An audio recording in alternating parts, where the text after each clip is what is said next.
तो बोलिए बजरंगबली की भैया। सब दीदी बहनी भौजी से हमारा राम राम बा। और जाने कितने दिनों के बाद गली में चांद निकला। देखिए आज मंगलवार बा, मंगलवार दिन हमारी माताएं बहने लगातार कंटिन्यू बनी रहा थी।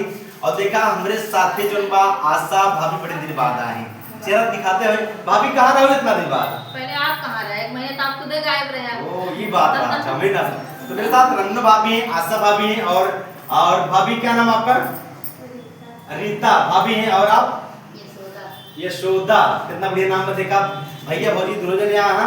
और देखिए जिला आजमगढ़ से भाभी आई हैं, इनसे भी हम मुलाकात करेंगे। आप बैठे, अभी आपसे मिलेंगे, ठीक है। तो मेरे साथ रूपम शुक्ला कंटिन्यू लगातार बनी रहती हैं। तो सबसे पहले पुष्पा भाभी आपसे हमारा राम राम बा। राम राम भैया। का हाल चाल बा? बढ़िया। आज बड़े शौकीन आगे भाई। का करी? कब क्या बजे चलू गया? 4 बजे। आज बहुत दिन बाद आए। बहुत दिन बाद आई ना, तो रात में सुतनी ना डिसाइड निकाल ली। और काहे तो फोन के परसों ये फोन करते रहो। हां तब हम सोची कि हम आए थे, अपने नहीं मिला। तो दिल्ली के दिन रहो तुम? वेलकम से मिलना। और जैसे फोन किया तैसे भागे हो दिल्ली तब गए हो बा। हां भागते नहीं हम, आज गलती है। तो आज बहुत दिन देखा था, आज काश नहीं हुआ। अब लेके दिल्ली चलम ना, साथ ही हमें? चलते हैं और का। बहुत बढ़िया। दीदी हाँ। जब हम आए थे तब तू चला जाता, तब भेंट ना होती, अब साथ ही चलो ही साथ ही आ जाए। तो रूपम शुक्ला हमारा राम राम आपसे।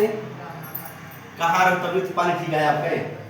बड़े दिन बाद काफी दिन बाद फिर से आई हुआ। हां थोड़ा सा होली होली चलेगा आप दिन ना। चला तो पुष्पा भाभी आज क्या हो गई हैं आप? नाच गई। सुनाओ आज आप पे सुनो। चला सुनाओ चला।